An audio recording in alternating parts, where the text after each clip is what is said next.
Country wind and city rain. No one knows who said this. It is really precise. It sounds like said by someone who has seen the world, but others can't. Duanfang has lived in Zhongbao town and has a real understanding of city rain. The houses in the city are dense, the alleys are long, and they can stand in the wind. But it's troublesome when it rains. When the rain is over and the sky is clear, those narrow alleys that never get sunlight have become extremely dirty, full of mud and filth. Especially those damaged brick pavements. Every brick may be a landmine. If you step down, oops, the mud will spray out from the cracks of the bricks, making a crotch all over.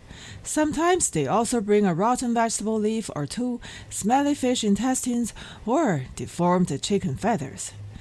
In comparison, there is no such problem in the countryside. The countryside is open and empty. It is not only the hometown of the wind, but also the stage of the wind.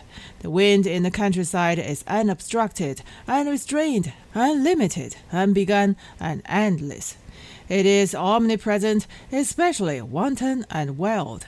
Another characteristic of the country wind is that it rotates. At the beginning of spring, it is southeasterly, warm and humid, and retains the traces of the waves. In summer, it changes direction and becomes a south wind. Later, it changes again and runs over from the southwest. The southwest wind is both wind and fire, an invisible pyrifier. After fall, it is the turn of the northwest wind to take the stage. The northwest wind is particularly hard and evil. It is born with a temperament to cause trouble like a ghost head shaving. It only takes one night's work to shave all the trees, leaving nothing.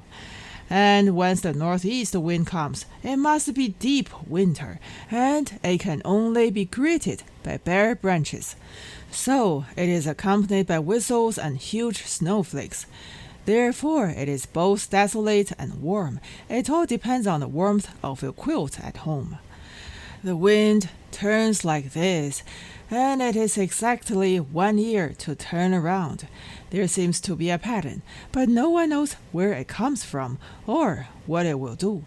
You can see it. It just doesn't let you go. Otherwise, how could people call it wind? Wind, how to put it? It can only be wind. The northwest wind has been blowing continuously in Wang village for several days. The trees in Wang village are no longer what they used to be, a large and vigorous scene.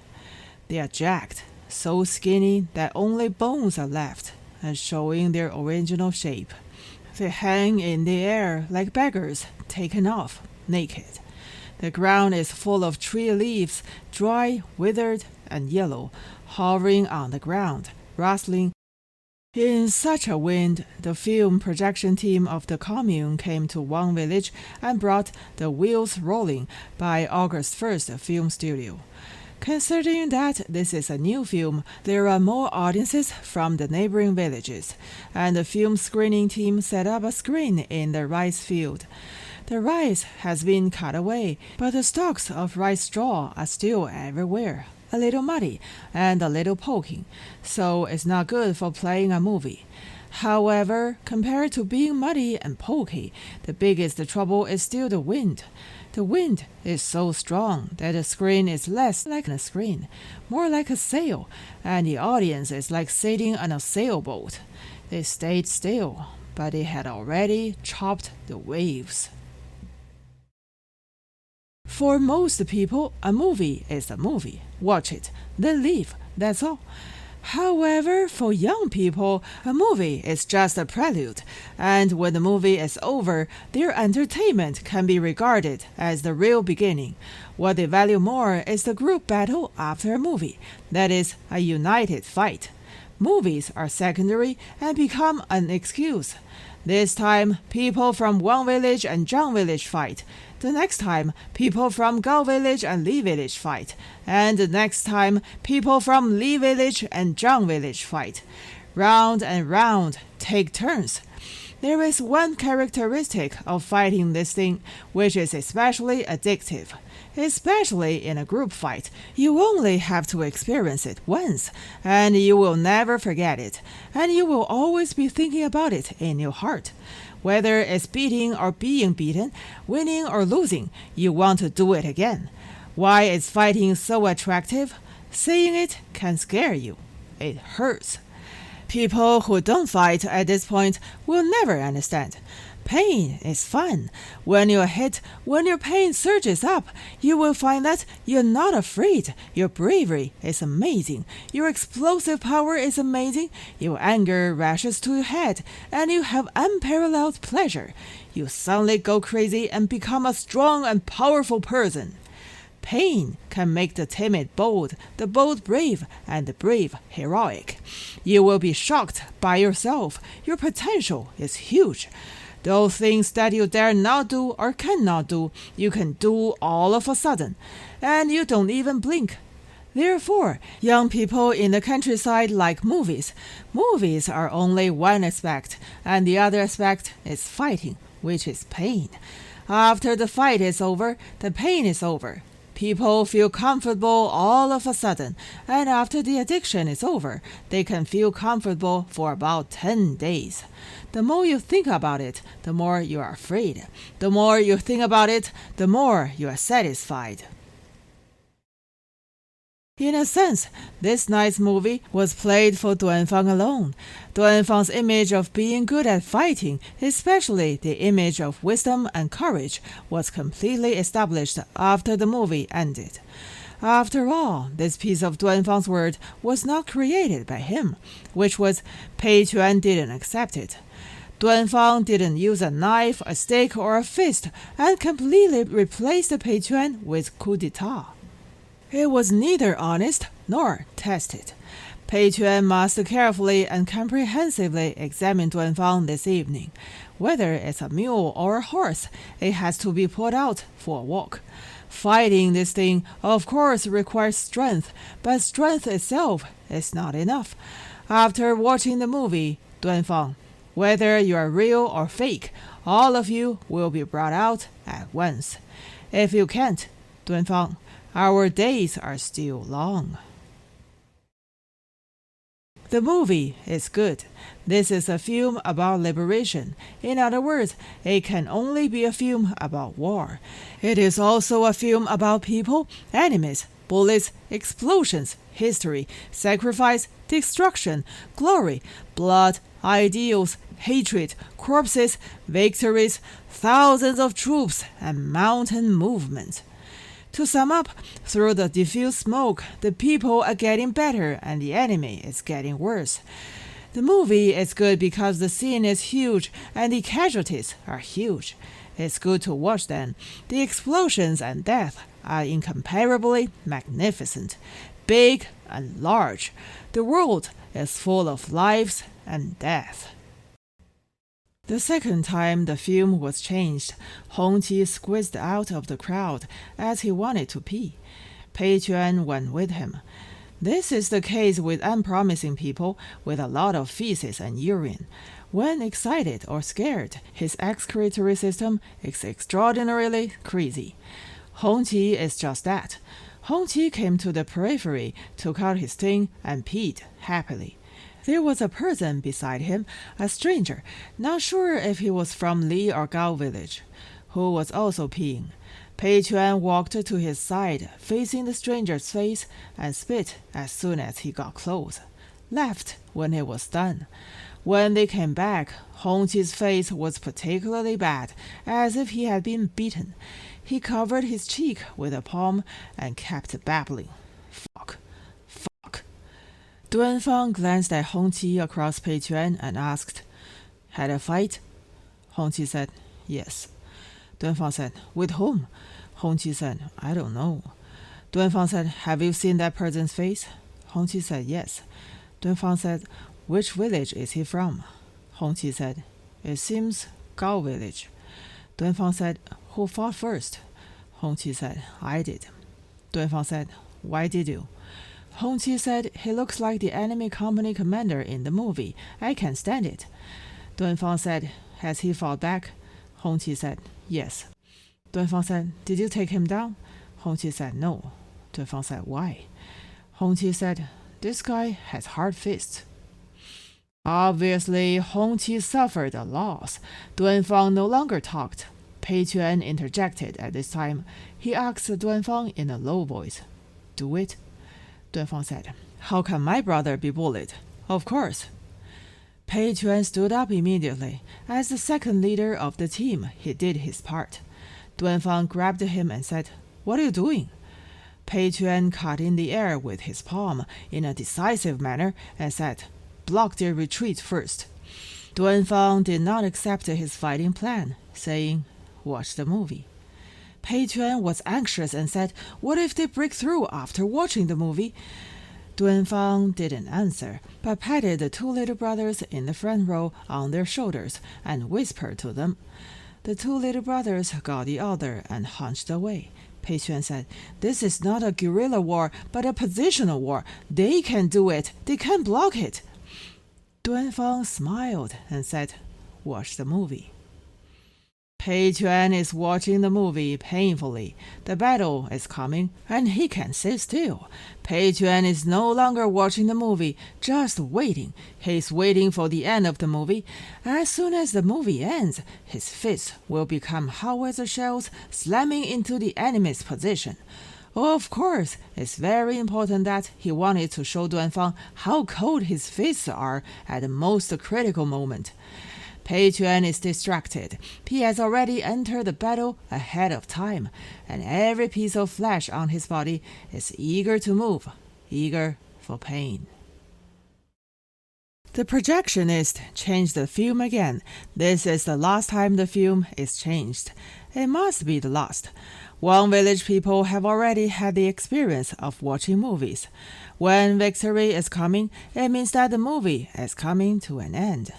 The end of the play means victory, and victory also means the end of the play. All movies are like this. After changing the film, Duanfang persisted for another 10 minutes and whispered to Hongqi, Hongqi, you take the brothers out, prepare torches, stand behind the screen, and wait for my order. Hongqi responded very solemnly and waved to the guys. All the brothers got up, hunched, and evacuated together. Pei Quan didn't know what Duanfang was going to do. He was about to get up, but was grabbed by Duanfang. Duanfang said, watch the movie. Pei Quan blurted out, the people can't be scattered. We must concentrate our superior forces and defeat them individually. Duanfang has noticed that this person has already regarded himself as a character in the movie, at least a deputy sergeant of a militia platoon. He likes to say the lines in the movie. Every sentence is the truth, but the bullshit doesn't make sense. Duanfang was not in a hurry. He pointed to the screen with his chin and said, they're about to launch a general attack. Let's finish the last point. Pei Quan made fists tightly, and his body was straighter than a bachelor stick, jumping and swinging. Finally, waiting until the end of the movie, Pei Quan suddenly jumped onto the bench. Duanfang waved to the other side of the screen. At this time, everyone in the audience heard Pei Quan shouting loudly, Gao Village son of bitches! Gao Village sons of bitches! Don't run away! Pei Quan's action was too mighty, too abrupt, and no one knew what was going on. All of them were pinned in the place and looked back together. However, people saw torches suddenly lit around. That was unusual. The dark crowd just stunned for a moment, then, with a bang, it exploded, rushing in all directions. Such a retreat was of course disordered, but Pei Quan was instead stuck in the crowd. Finally swimming out from the crowd, Pei Quan waved desperately at the torches. The torches gathered together, and Pei Quan immediately led the torch team to pursue fiercely in the direction of Gao Village. The torches galloped up and scrambled in the dark field. Thankfully, there were torches. Pei Quan and the others ran faster. After a while, they caught up with the sons of bitches of Gao Village, and they even heard their footsteps. Gao Village's sons of bitches didn't know what was going on, so ran on the farm dumbly and desperately. Pei Tuan ran and shouted out loud, "Quick, quick! There's a bridge ahead! Don't let them cross the bridge! Don't let them cross the bridge!" The unexpected scene actually happened on the bridge. This is a wooden bridge with a heavy edge. Like all wooden bridges in the Lixiahe area, this bridge is quite simple and narrow, and it is impossible for people to cross face to face. Just two piles with planks on them. Gao Village's sons of bitches were in a hurry, and they finally ran to the bridge, where they dared not to stop and take a rest, just rush forward.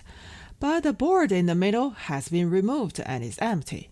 This time, the sons of bitches of Gao Village were miserable, and they rushed up one by one and fell down one by one.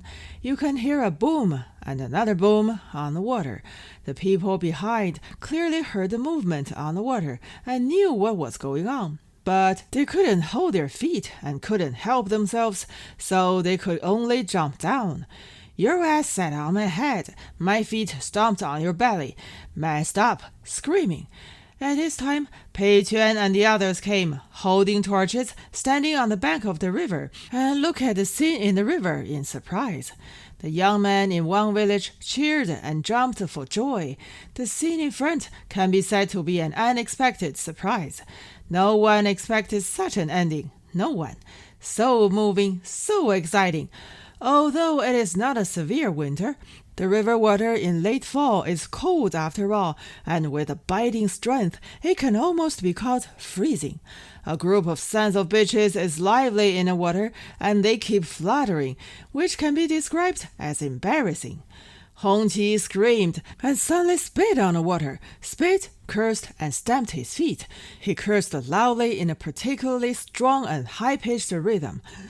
Fuck your mother, fuck your grandma, fuck your sister, fuck your elder sister, fuck your sister-in-law, fuck your aunt, fuck your auntie, fuck your elder sister-in-law. Like beatbox. In a word, no matter how old or young, as long as it was a woman, he fucked all he could, and not a single one was left behind. He was so happy that just wanted to cramp. His pupils were piercing and discharging. Countless torches jumped inside like a haunt. Pei Chuan was also shouting, and he turned his head to look at Duanfang, but unexpectedly found that Duanfang was not there. No, he was not there. Pei Chuan suddenly understood that Duanfang had settled all of this. He mobilized everything, controlled everything, and directed everything. Without a knife, without a stick, without a kick, without a fist, the sons of bitches took care of themselves, and they didn't even have room to fight back. It's a miracle. This is a victory of Duanfang's strategic thinking. Although he is not by the river, he is already in Pei Tuan's heart. Pei Tuan obeyed Duanfang from the bottom of his heart, obeyed. He held the torch high above his head and shouted, "Remove!" Pei Tuan led all the people back home and went to the pig farm. They were so excited that they reached their peak. Today's victory is too complete, too hearty, and too miraculous. They must share it with Duanfang. All this was created by him. This was a cold north wind along the way, but they couldn't care. They were talking about Duanfang, and the excitement quickly turned into reverence. Reverence is wine, intoxicating. It is the happiness of everyone to be able to fight under the command of Duanfang. They came to Duanfang's door. The door was open. They were surprised to find that Duanfang had already gone to bed, leaning there and reading a children's book under the dim lantern. Duanfang was quiet, as tranquil as water, without the slightest excitement, as if nothing had happened. Everyone stopped at the door and stopped talking. Duanfang said, "Come in." Everyone was silent, filed in, and stood in front of Duanfang's bed together. Duanfang got up, pulled up his elastic cloth shoes, and stood on the ground. Duanfang began to shake hands with Pei Quan one by one, shake hands with everyone. The atmosphere at the scene suddenly became solemn, a bit like a reception, exactly the same as in the movie. In the movie, every time a victorious battle is over, the chief must meet them in person. This way, they are not on the pig farm, but on the movie. It is the feeling of experiencing the wind and rain and seeing the world, which is great. When it was time to shake hands with Hongqi, Duanfang looked at Hongqi's cheeks and asked in a low voice, "Does it hurt?" Hongqi involuntarily stood upright, raised his head, and said, "Report! It doesn't hurt anymore." Duanfang said, "That's fine." Duanfang said, "Sit down." There was no bench in the hut. In fact, there was no way to sit. The guys found some straw and spread it on the ground. Now everyone can only sit on the ground. Only Duanfang stood there alone. Duanfang didn't ask about the specific fight scene. This one doesn't need to be asked. It's obvious, so there's no need to ask. Duanfang sadly smiled and said, "Let's discuss 2 movies." Duanfang raised 2 fingers and said, 1. Taking Tiger Mountain by strategy. 2. Raid on the White Tiger Regiment. Say why they are good. Such an opening remark is strange, somewhat cloudy. Pei Quan said, "It's up to you. What do we know?" Duanfang smiled but didn't answer, lit a cigarette, just stared at it, and said nothing. Duanfang himself knew that because of his outstanding military exploits, his influence in everyone's minds was no longer ordinary, and he had every reason to be condescending. He still wants everyone to talk. Everyone can only raise their heads and look at Duanfang. His image has grown taller, with the power to lead and guide. The whole place was silent. Everyone knew that Duanfang was going to speak, and the scene was solemn, very grand, and very confidential. Weird, more like in a movie. They are in the war, in the cave, participating in history, modifying the process, changing the fate, and they have a noble and great mission. The hut was silent. There was only a dim lantern. The situation is actually dangerous, surrounded by danger, assassinations, and maybe kidnappings. However, they are not afraid. In order to match the dangerous situation, their hearts suddenly gave birth to infinite loyalty and determination to sacrifice, like the atomic bomb. This is a must.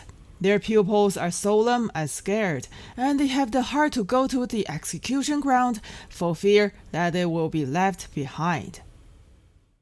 Hongqi was infected, stood up, and said, "The 2 movies are good because they told us never to be afraid. The victory must be ours." Duanfang didn't look at Hongqi, he just smoked. Clearly, Hongqi was wrong. Because Duanfang didn't speak, the atmosphere changed a bit, going in a worrying direction. Everyone no longer dared to speak out. Still, Duanfang broke the silence. Under such circumstances, only Duanfang has the qualifications and ability to break the silence. Duanfang said, "Bravery is necessary.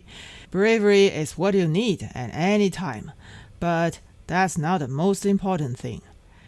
Duanfang looked at everyone and said, "Taking Tiger Mountain by strategy and raid on the White Tiger Regiment. To put it bluntly, there is only one word: strategy. What does it mean? It requires us to learn to use our brains.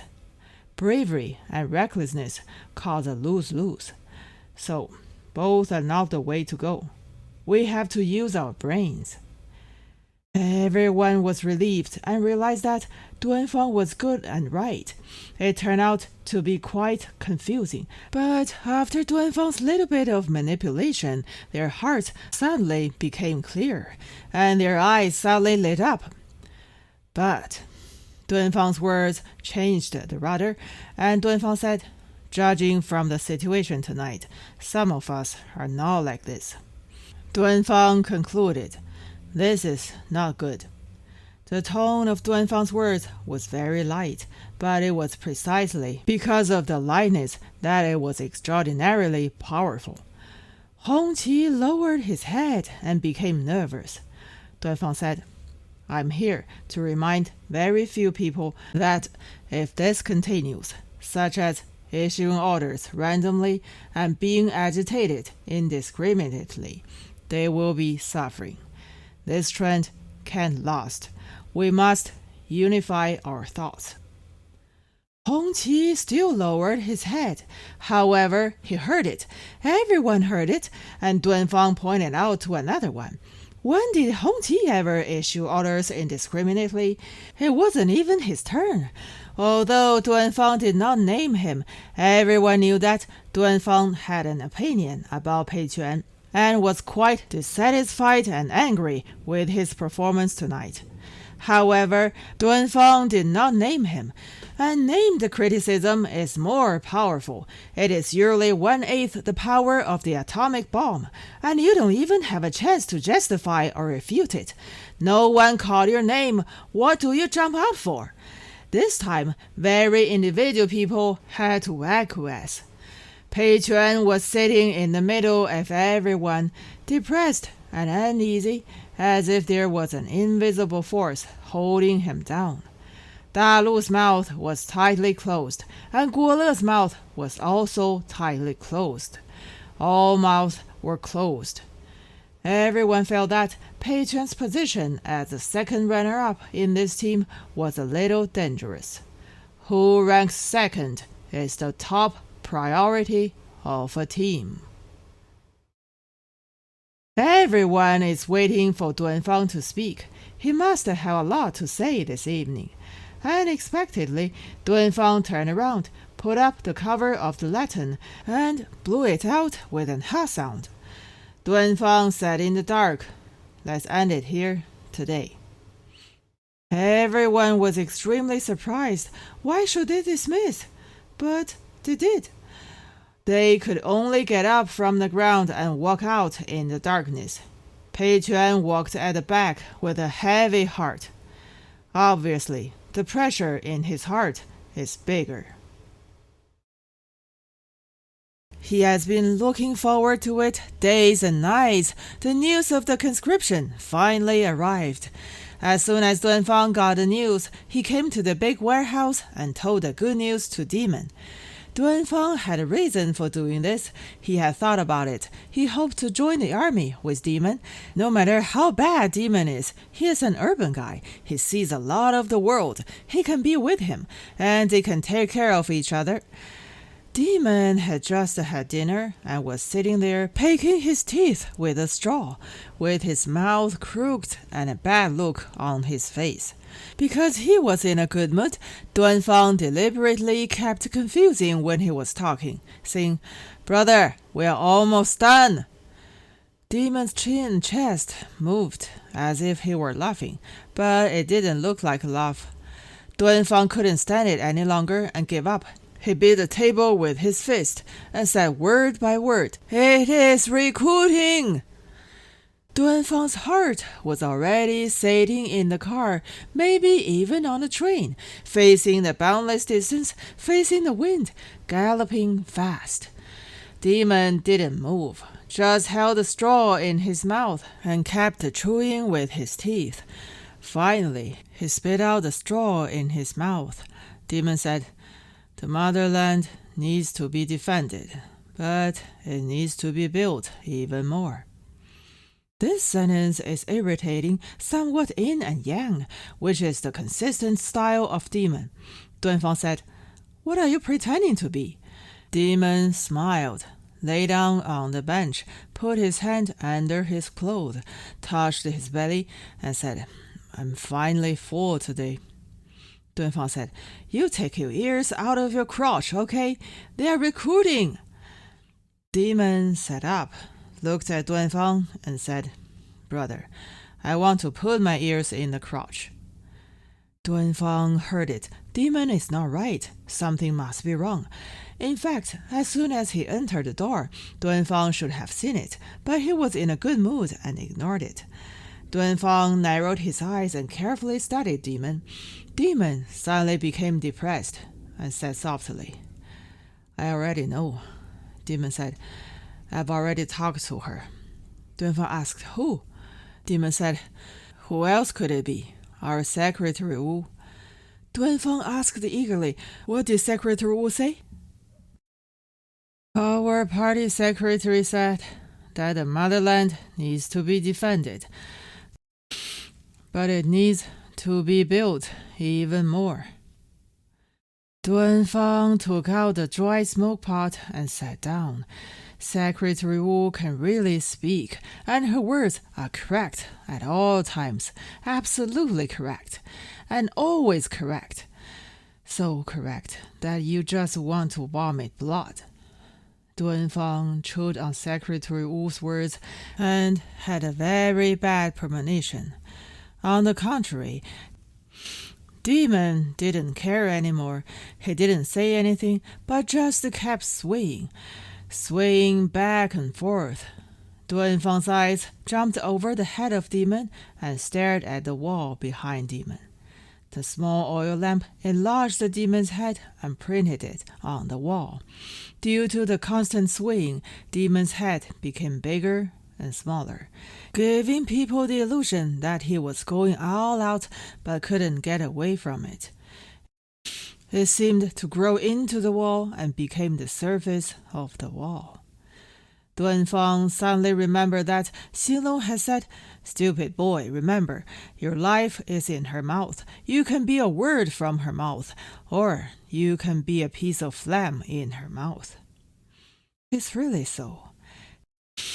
Demon is now a piece of phlegm from Wu Manling's mouth, which was spit on the wall. Duanfang's heart suddenly felt a tightness, the kind of tightness that was approaching hopelessness. He didn't know when Wu Manling opens her mouth, and he didn't know who she would spit out next. Duanfang lost his mind. Duanfang looked at the cigarette pot in his hand and said, Fuck. Who are you scolding? Said Demon. Duanfang said, No one. Demon also looked at the wig and slowly closed his left eye. He raised his right hand, held out his thumb and index finger, aimed and pulled the trigger at the wig. Every time pulled, Demon made the sound of a gunshot. Pa, pa, pa, pa. Demon was shooting. After shooting, Demon carefully stared at his index finger and kept looking at it. He suddenly put his finger on the wig. The lights dimmed. Duanfang kept looking at the smoke pot, not realizing what Demon was doing. Slowly, aroma filled the big warehouse. It is the aroma of barbecue. Duanfang raised his head, and he saw the twisted expression of Demon, which was also an expression of perseverance. Demon was burning his index finger. Duanfang quickly pulled out the small oil lamp. The warehouse was suddenly darkened. Duanfang asked loudly, What are you doing? In the darkness, Demon slammed the table with his other hand and also asked loudly, What are you doing? The big warehouse was dark. Only Duanfang's smoke pot was struggling there. The world was quiet, very dark. Instead, it brought out the light of the smoke pot and the sound of Duanfang smoking, like lightning and thunder. Duanfang suddenly heard a slight sound. Pa! A drop of water fell on the table. Duanfang knew that it was the tear of Demon, which had been shattered on the table. Duanfang was sad for a while, in a hurry, and it just passed in a while. The two didn't say anything. In the end, it was Demon who spoke. Demon said, I want to be a soldier. I just want to go back to Nanjing. Duanfang said, I also want to. I only want to go to Xinhua. Zhongbao town is also fine. Demon sniffed and seemed to laugh with the sound. He said, "Why don't you say Beijing?" Duanfang thought about it and said, "Beijing is also okay." Demon said, "Zhenjiang is also okay." Duanfang said, "Yangzhou is also okay." Hefei is also fine, Demon said. Guiyang is fine too, Duanfang said. Xiamen also works. Yinchuan also works. Changsha also works. Changchun also works. Lhasa also works. Lanzhou also works. Hangzhou also works. Xi'an also works. Wuhan also works. Shijiazhuang also works. Nanchang also works. Jinan also works. Chongqing also works. Guilin also works. Urumqi also works. Harbin also works. Zhengzhou also works. Shenyang also works. Kunming also works. Tianjin also works. Taiyuan also works. Shanghai also works. Hohhot also works. Xining also works. Wang Village also works. Wang Village doesn't work, Duanfang said loudly. Wang Village absolutely doesn't. In the darkness, Duanfang and Demon finally turned their vision of the future into a vision of space, and the distance was calling. They are showing words, storytelling, and crosstalk. They amused themselves, happy. The more the two of them talked, the faster they talked. The more vigorously they talked, the more presumptuous they talked. Their mouths are like horses, like tanks, like charging, like breaking out an encirclement, running on the homeland with full strength. They encounter mountains, cross waters, ride the wind, and drive electricity. Unstoppable. In a while, they have traveled all over the motherland and stepped on thousands of worlds. It's miracle, amazing, gripping. They could see nothing, but the darkness was an openness, a dreamlike calling, a strange and restrainedness, a different kind of willfulness. Of course, it is also a real delusion. In the falsehood, there are two giants who travel the whole of China back and forth. In a short while, they wandered on horseback like the tiger leaping and the dragon flying, the five ridges wind like gentle ripples, and the majestic woman rolled by globules of clay. So cries the wind, bleak tears of Yishui tide. Farewell to the hero with a lonely quest, a one-way passage of pride. After the madness was over, the pain in Demon's finger came up. It's really strange that when Demon puts his hand on the fire, it doesn't hurt. On the contrary, he is a little excited and very awake, which is the kind of comfort that is close to soft. Now it's not working anymore. The pain is terrifying, and flames erupt from the wound. The aroma of meat is still lingering in the air, which is a fatal temptation and makes people greedy. Just want to eat something. Anything will do. Demon endured the pain and said, "Duanfang, you lift up my bedboard. There is something under the bed." Duanfang was a little confused and was still hesitating there. Demon became anxious and shouted loudly, "Hurry up!" Duanfang had to remove Demon's bed frame in the darkness and took out a jar. The mouth of the jar is sealed with plastic film. Demon said, "Take it to the stove." Duanfang did as he did and carried it over. Demon said, "Open it." Duanfang opened it, reached it, and touched it. It was meat. They are small pieces of meat. Must be bacon. Duanfang laughed in the dark, and his fingers in the jar also laughed. Duanfang even saw his own smile. Demon said, "Light the fire. We will satisfy our hunger." Duanfang took out a match, lit it, and lit the straw. The hearth was bright, and Duanfang's face was also bright, warm, and radiant. Duanfang took the tongs, dragged the jar, took out the contents of the jar, and sent it to the door of the hearth to see. Isn't it meat? It's meat. Real meat. Duanfang pulled the small pieces of meat on the tongs very deftly and sent them to the hearth. Just a moment later, the smell of meat in the hearth came out. This aroma is a big tongue, 8 feet long, licking Duanfang's body, licking from top to bottom, licking from bottom to top. The more it licks, the more comfortable he is. Duanfang roasted the meat, sprinkled it with a little salt, and sent it to Demon. Demon had already closed the door and said, "You eat first." "How could this be possible?" Duanfang said politely, "You eat first." Demon didn't push. He took off a piece and threw it into his mouth. Duanfang also pulled off a piece and carefully placed it on his tongue.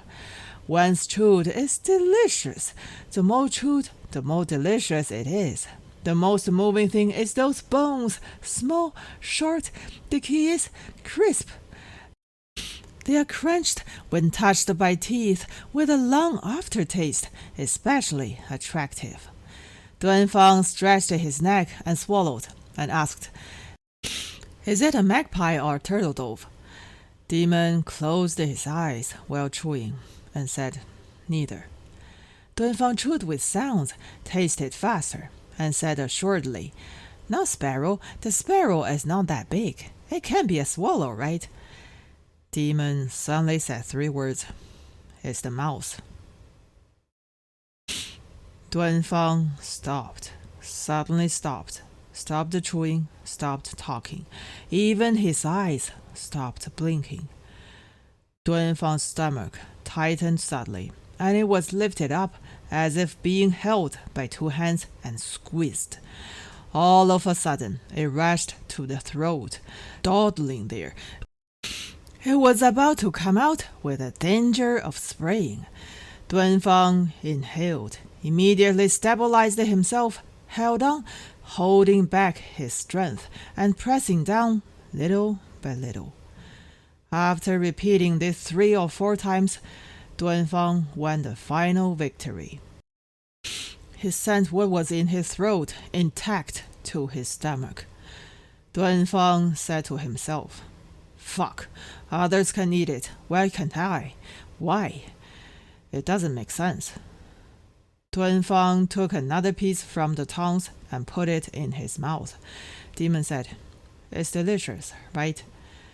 Duanfang said, "It's delicious." Demon said, "Don't tell anyone."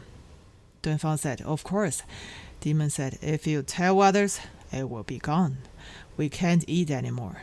Duanfang smiled and said, "That's it." "You say, will Wu Manling let you go?" Demon suddenly brought the topic back. "You mean, will she allow me to join the army?" Demon said, "Yes." Duanfang was no longer like Duanfang this night. Because of his sadness, he became surprisingly excited. He said in that heroic tone, "Now let me. If she doesn't let me go, I'll fuck her. See if I tire." In fact, he was just bragging.